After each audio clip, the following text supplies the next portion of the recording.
EDCA walang tax, sad naman. Anong EDCA walang tax? EDCA walang bayad. Tayo lang po yung tanging bansa. Gusto nyo bang mangupahan dito sa amin? Magkano ba upa ng lupa dyan? Libre lang.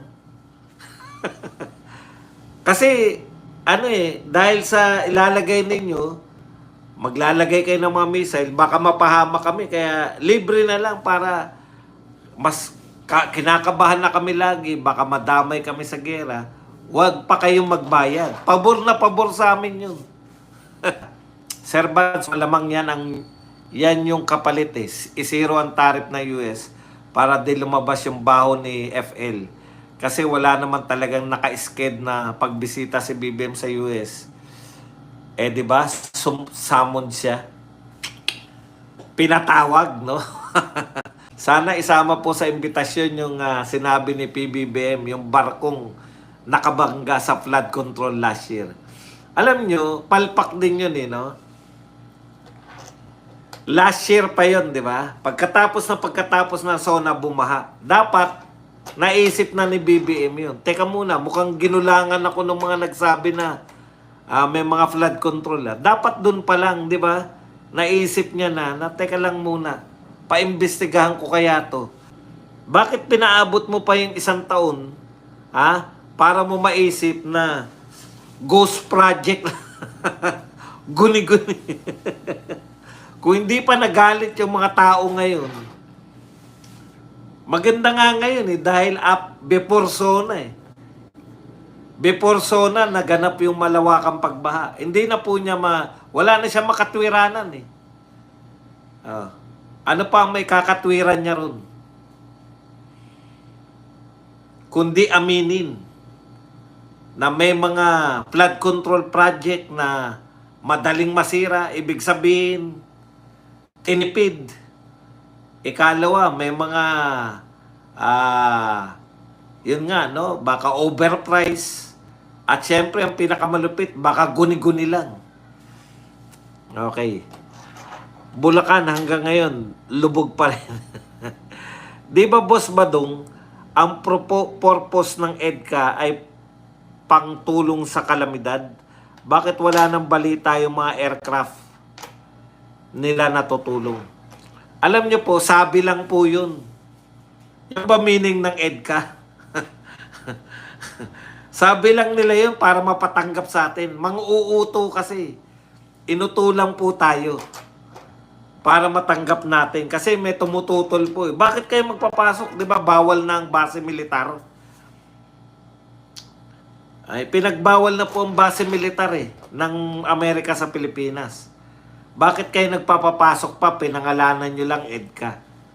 Sabi, hindi. Ang main purpose niyan para tumulong. Yan. Di pinak-check na naman kayo. Bumabagyo, tinatanong, asan yung EDCA? Hindi tinipid, Boss Buds. Wala talagang flood control. Wala naman tayong makita. Yun na nga po. Una, madaling masira, tinipid, tapos guni-guni. Ibig sabihin ng guni-guni, wala naman talaga. Nireport lang na meron. Matagal na namin sinasabi yan, Mr. President. Tsaka sa Kongreso rin. Wala na rin balita yung mga sabungero. Hindi kasi sila na makakonekta Hindi nila makonekta kay Duterte. Bakit pa natin pag-aaksayan ng balita yan? Bakit po nagpalakpakan ng mga congressman at iba pa nung sinabi ni PBBM na mahiya naman kayo? Alam niyo po ba yung kwento ng may umutot at siya pa unang, sino ba yung umutot? Ganun lang po. Ganun po yun. Nagtataka kayo, bakit sila nagpapalakpakan? Parang yung umutot po yan Yung tunay na umutot, siya yung unang nagsabi, baho naman, sino ba umutot? Ganun lang po yun. Para, yes! Dapat talaga yan. Usigin yung mga yan. Bakit hindi pinagyayabang ni BBM ang sinabi na Trump na top negotiator siya sa zona, Boss Buds? Alam po kasi niya, Alam po kasi niya na sarcasm lang po yun. Sir Buds, isa prank lang ang flood control ni BBM. Isa prank na napakalaking pera na ginugol. Sir Buds, guni-guni na nga, hindi pa nila tinibayan ang paggawa. Kung sino mo to, siya pa yung unang magre-reklamo. Ganun po yun. Fishing, barko ni Chanko ang nakabangga sa floodgate na nabotas last year. Ayaw pa aminin. Fishing boat. Fishing ship. Pinagmalaki pa Boss Bad sa Malacanang press briefing. Si DPWH Sec Bonoan kasama si Auntie Claire. Na successful daw ang flood control at umabot na raw na 9K ang patapos na. Yun na nga eh. Sa kalagitnaan po ng bumabaha ang buong Pilipinas, nagawa pang ipagmalaki ni Bonoan na successful. Eh iba po yata yung pinagawa nilang flood control eh. Hindi po yata nagkaunawaan si BBM tsaka si yung secretary ng DPWH. Baka ang akala niyang pinagawa sa kanya, ang flood control, pag tuwing umuulan, automatic na magkakabaha. Kasi kinokontrol mo yung baha. Para hindi lumabas. Ang bango naman. Ang sarap ng amoy nung ulam ng kape sa bahay. Kakakain ko lang bago ako mag-broadcast eh. Sir Bas, bet nawala birada sa DCR. Solo na po kami. Ano na po, may bago na po kaming bahay sa YouTube. Direkta na po, Birada Aguila. Yan. Birada Aguila po sa YouTube. Mag-subscribe po kayo. Boss, ang mga tupad, beneficiaries, naglilinis ba o nagrarally yung nagsasabing pro-Marcos supporters daw? Magwawalis. Yan yung problema dyan sa tupad. Yan po ang pinakawalang kawentang mga programa. Isang tumpok sila, halos wala naman winawalis. Alam mo, papapicture lang lahat. Kuya Badong, sa amin dito sa Tondo, ang flood sa Congressman, ang pondo. Ayan. Sa amin dito sa Tondo, sa mga taga-Tondo, sa kanila yung flood. Yung pondo, nasa Congressman daw. Ang galing nun, Sir Baz. Baliktad pala ang flood control. Para pala pag-ipon ng tubig. Advance sila mag-isip eh. Hindi pa naiisip ni BBM na iipunin yung tubig. Nag-iipon na sila. Yun nga lang. Paano mo naman sasalukin yun? Hindi totoo po yan sa mga bansa po na halos hindi mo ulan. Ang tsatsagap ng engineer nila doon, lahat ng ulan, walang sayang. Sir Bats, merong flood, walang control. Hindi meron ng flood control. Yung pinatayo nila para hindi humupa yung hindi kagad humupa yung baha. Pag umulan, ipon. Alam na nila, sasabihin ni BBM balang araw na iipunin natin yung baha, tubig baha, para magamit panahon ng pagpanahon ng tag-init. Shuni, natumbok mo. Saka kung walang social media, hindi malalaman. Tantoko, FL Lisa Scandal Cooking. Boss Badong, nagdrama lang si BBM.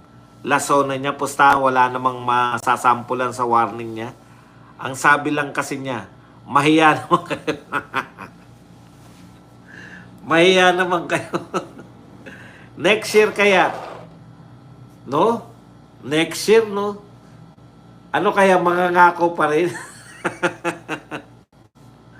Ako wala akong problema kay BBM. Ang ganda naman ng mga pinangako niya Maganda po yung zona na yun. Bagay po yun sa persona, kung unang zona mo. Kaso, layo na. Sir, sino yung congressman na naglaro na sabong nung zona? Alam niyo na, maiinip ka rin. Yan yung sinasabi natin, no? Diba? Umaten nga kayo, naiinip naman kayo. Hindi naman wholeheartedly. Ayan. Mas ba, totoo kaya yung viral ng photo na isang congressman na nanonood na online sa ako?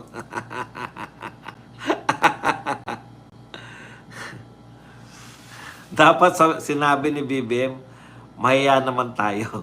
Dapat sana pinagmalaki ni BBM na kinasuhan na yung mga bumili ng Dalian Trend na binili ng 2014. Tapos imbis na itapon, inayos na lang namin. Kaya bati na kami ni Maroas.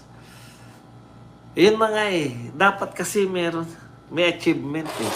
Diba? Yung congressman na nanonood ng online sabong habang nagbobotohan sa pagka-speaker, sino kaya yun? Binabakbanan na din nila si Quezon ngayon.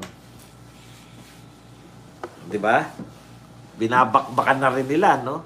Hindi na lang Duterte, no?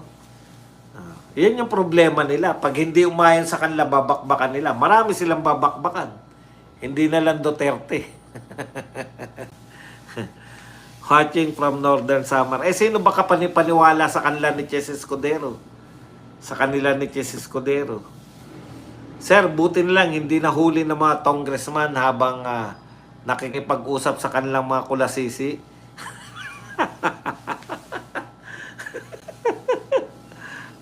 Yun ang malupit, no? Ucha. Yung umingiti-ngiti pa si congressman. Tapos mahirap na yun, nagpapakita pa ng nagpapakita ng kaperasitong laman, di ba? Pakita mo na yan, sige na. Nasa kay? Sabihin naman ng chiching. Di ba may plenary kayo? Nakakainip dito, sige na. Pakita mo na yan.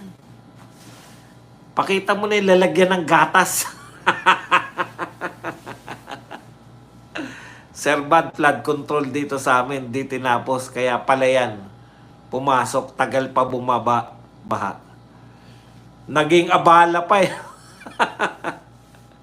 Imbis na tuloy-tuloy lalim, walang flood control. Putya, tuloy-tuloy lang sana papunta na no? Tuloy-tuloy lang sana,